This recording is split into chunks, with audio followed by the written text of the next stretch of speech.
Je vais formuler deux remarques d'interrogation, mais moi j'ai déjà dans la préparation, mais là ce soir plus clairement pour moi, j'ai un malaise, alors je l'exprime, parce que je viens aussi du marxisme, enfin rapport entre marxisme et esthétique, c'est quelque chose qui m'a dit depuis longtemps, et ça touche à la question de l'épistémologie et la question qui vient d'être posée de la violence. Parce que chez Althusser, tu as beaucoup insisté dans l'exposé, et c'est un point fort, massif, sur la question de l'idéologie, justement. Et puis la sédimentation, c'est-à-dire épistémologiquement, on multiplie les méthodes pour approcher quelque chose de ce réel. Ça peut être un réel psychanalytique, ça peut être un réel sociologique, socio-historique, il y a toutes sortes de réels, donc on sédimente. Mais moi, c'est ma première, parce que c'est presque, la première remarque, c'est presque une remarque sémantique, presque au sens de la sensation que j'ai en t'écoutant. Justement, du point de vue marxiste, les notions ou métaphores ou concepts qui sont engagés sont dans le champ objectif, mais donc du coup réinvestis dans la théorie et comme objet, comme outil d'analyse. Par exemple, quand tu dis l'existence, le vécu, bien l'existence telle qu'on peut la déchiffrer ailleurs que dans l'œuvre, c'est un matériau. Alors ce mot matériau m'a choqué. C'est le Bestand. Oui, mais ça m'a choqué. Parce que c'est justement créditer une ontologie. Bon, ça c'est par exemple. Oui, j'entends. Deuxième exemple, justement, on a des outils, c'est en objectif. Alors, tout d'un coup, ça va être Bourdieu, donc on a des champs, par exemple, les notions sociologiques, une autre socio-histoire. Et il me semble que tout le vocabulaire,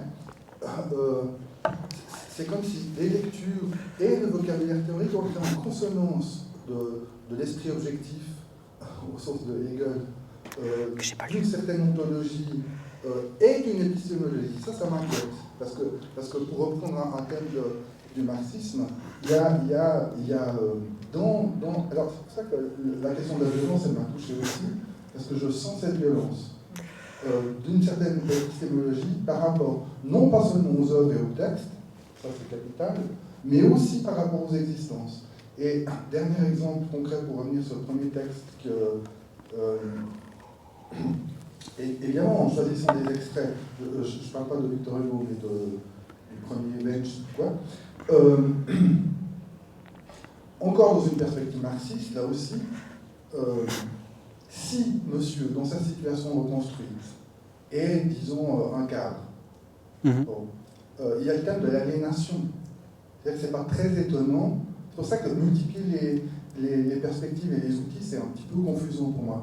Parce que si on prend le thème de l'aliénation, au fond, c'est pas très étonnant que n'importe quel sujet, mais alors d'une façon effectivement variée selon son inscription dans le rapport de production, ce que tu analyses d'un coup en termes psychanalytiques, en termes marxistes, c'est normal, c'est un salaud. Il ne peut pas être conscient d'être bourreau. On ne peut pas demander à un sujet acteur, y compris dans sa littérature. C'est pour ça que tout d'un coup, le fait, quand je dis confusant, c'est la deuxième partie de mon malaise. La première, il est épistémologique, et là, il est encore, en fait. C'est que, en multipliant, on perd peut-être le sel de chacune des approches. Par exemple, le thème de l'aliénation, c'est normal que, par exemple, les suicidés, tu avais raison de dire que c'est moche, et ça aussi c'est le langage, mais les gens qui ont mis fin à leur jour dans cette histoire, eh ben, comme les victimes d'Auschwitz, ils n'ont pas écrit de roman. Pourquoi ? Et pourquoi les textes qui nous parviennent, divers, Sandra Loubert, ou bien cet auteur, tu vois, c'est pas tous des salauds. Ouais. Non, bien sûr. Mais l'histoire soit écrite par les vainqueurs. oui, donc tu vois ce que je veux dire, mais alors je résume, je sais, j'ai dit trop long comme d'habitude. Il y a une petite musique dans les mots de la théorie. Donc moi je ne crois pas du tout à Antoine Compagnon qui est au malaise, au démon de la théorie, parce qu'il faut faire de la théorie. mais les mots qui sont utilisés sont très constructivistes, productivistes, faire du chiffre, faire la bonne analyse, être dans un schéma académique concurrentiel, et garder pour soi, etc. Et ça, pour moi, tout ça, ça pue l'aliénation que le marxisme pur et dur nous fout à la gueule. Alors, c'est tout à fait vrai, puis j'ai plusieurs éléments de réponse.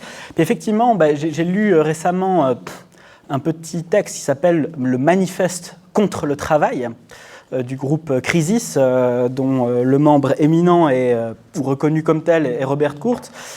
Puis alors effectivement, je rebondis directement là-dessus, c'est la première chose qui me vient, mais je vais essayer de retomber sur mes pattes. Lui critique effectivement le fait qu'on parle de travail de rêve, qu'on parle de travail littéraire, qu'on parle de travail relationnel même, etc. Puis que le travail arrive partout. Alors, bon, il déteste le travail et il déteste ce qu'il appelle la société de travail. Et il dit que la société de travail est intrinsèquement liée à ce qui est en train, d'après lui et son groupe de réflexion, en train d'agoniser et de se péter la gueule massivement. Bon, très bien. Moi, en l'occurrence, j'ai pas encore de position par rapport à ça. Je trouve que c'est intéressant ce qu'il raconte. Mais je dirais que là, quand même, alors je sais que tu l'aimes pas, mais moi j'aime bien l'idée, j'aime bien au fond l'ouvriérisme de Badiou. C'est-à-dire, en se subjectivant, nous produisons et nous... Ah ben j'ai la même critique à l'égard de Badiou. Ben, j'imagine bien. Je te dis simplement que moi j'aime bien ça. Et puis bon, Badiou est très althusserien aussi, donc bon, voilà. Après, sur cette question de la diversification des approches théoriques, ben, c'est vrai. Il y a deux risques au fond. Ben, déjà, de diluer ces approches entre elles et puis de leur faire perdre de leur sel, pour reprendre le terme que tu as utilisé. Et d'autre part, de chercher à les articuler et puis de plutôt produire une horloge qui indique midi quand il est 14h. Et donc une machine qui ne fonctionne pas très bien, quoi. Après, bon... pour... ça fonctionnait bien, tu vois, comme tu reprends toujours une machine, une horloge... Tout à fait. Tu es obsédé par l'objectivation... Je suis dans l'essence achevée de la métaphysique... pour reprendre les termes d'un... Non, mais c'est vrai. Et puis d'ailleurs, le terme de matériaux ou de matières premières, épistémologiquement, il vient de Althusser. Et puis il y a effectivement cette résonance avec ce que Heidegger dénonce. C'est-à-dire, effectivement, c'est le fond à disposition de l'activité, de notre activité, etc. Bon, ben, oui, c'est vrai que c'est embêtant. Ce serait plus joli si on pouvait vivre sans ça, peut-être. Je sais pas. Mais là-dessus, honnêtement, j'ai pas encore de position définie, arrêtée. C'est vrai que c'est compliqué, mais bon, en même temps, je suis mal parti. Rien qu'avec mon objet qui comporte le mot oni de la verte critique, c'est-à-dire le mot travail. Mais bon, après, je pense aussi que moi, je le vois simplement comme une manière de réfléchir à la littérature. Et bon, puis tous les risques que tu désignes existent, à mon avis, ouais, je pense qu'il me faut les prendre en compte et puis les conscientiser. Mais après, c'est vrai que quand on s'inscrit dans le champ académique, et ben voilà, effectivement, c'est le Gestell, quoi. Enfin... Et puis, bon, si je n'accepte pas de jouer le jeu selon les règles de l'art, pour citer encore une fois un monsieur, ben, autant que je me casse tout de suite et puis que j'aille chercher un autre travail, quoi. Enfin, tu vois, quand je parlais d'aliénation de l'auteur dont tu parles... Mais moi, je ne dis pas que je ne suis pas aliéné.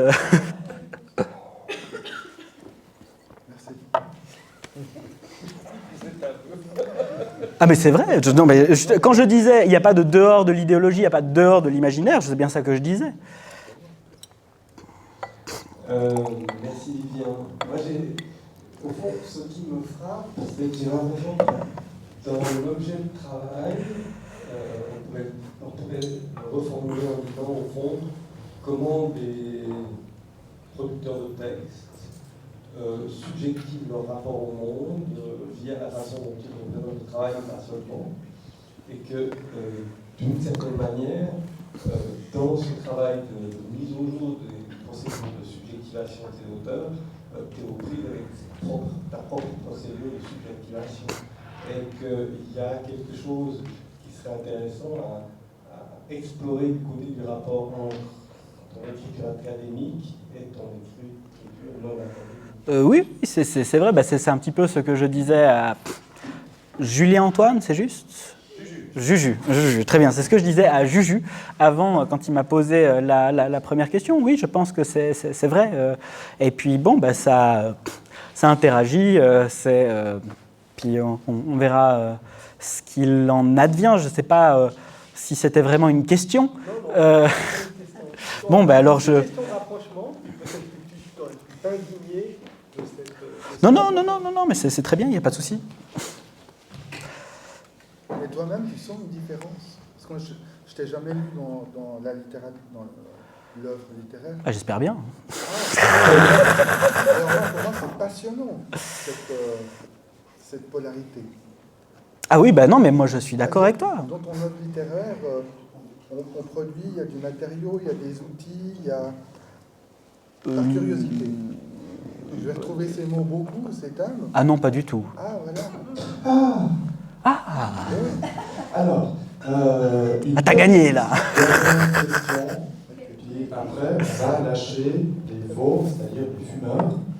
Oui. Et puis on va continuer au bar. Je dénonce. Donc, Lucas, voilà. Et après, on te laisse un peu tranquille respirer. Fumer. Merci bien pour ta présentation.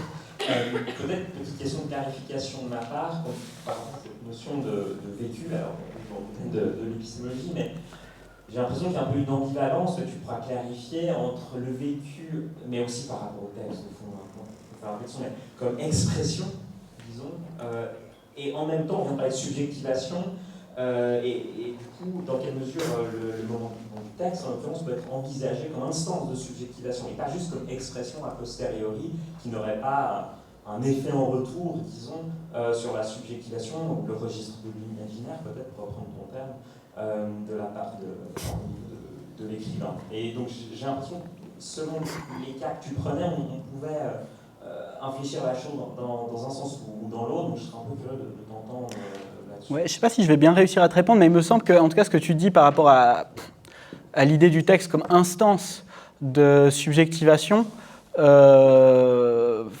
formule, au fond, la réponse que j'aurais eu envie de faire à Mathieu avant. C'est-à-dire dire que le texte, précisément, est le lieu d'un processus et qu'il est du coup un processus en droit toujours inachevé. Et à ce titre-là, qui n'est pas parfaitement maîtrisé, achevé, tout ordonné comme il doit.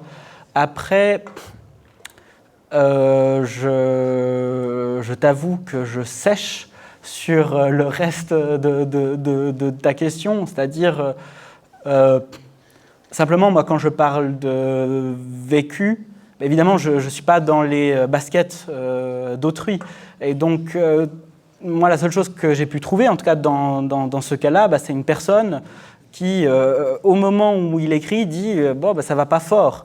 Et je retrouve ce vécu ensuite dans le texte, instancié par le texte en quelque sorte. Bon, je crois que je ne réponds pas du tout à ta question, mais... Si on repense par exemple à des idées un peu plus lacaniens, on peut mentionner Lacan, avec cette idée de l'après-coup du symbolique qui opère justement, disons, chez Lacan, mais peu importe en l'occurrence, dans cette idée d'après-coup. C'est un peu cette idée de l'après-coup que je trouve peut-être un peu, pas forcément absent, mais peu thématisée. Eh bien, si, non, elle est présente. Du coup, c'est le texte comme système de représentation à la fois imaginaire et symbolique. C'est-à-dire que le texte est une symbolisation, et du coup, il y a cette dimension de l'après-coup qui... le vécu n'est pas le même entre le moment où il est, je sais pas, exprimé et puis le moment où il est formalisé, symbolisé par le texte. Enfin, je sais pas si... Donc on est d'accord que le moment de la symbolisation n'est pas juste une simple expression. Non. D'accord, ok. Ah oui, mais d'accord, ouais, je crois que je commence à voir. Je commence à voir. Ce sera le développement post. Ouais. Post moment. Merci beaucoup à toutes et tous d'être venus ce soir. Merci à Viviane. Et merci encore à Christophe pour la technique. La technique était un peu rageuse ce soir, mais on en a vu un bout. On se retrouve le 15 juin à la même heure, ici. Il sera question de poésie, de texte aussi. Il sera question de problématiques liées à celle des odeurs et des parfums, à la similitude de ces deux objets, et en fait à une question, en tout cas une proposition de ma part, qui est de laisser tomber le texte et l'image, et leur cousinerie un peu trop forte, et de voir ce qu'il en est du texte quand on le comprend comme une odeur. Voilà. Bonne soirée.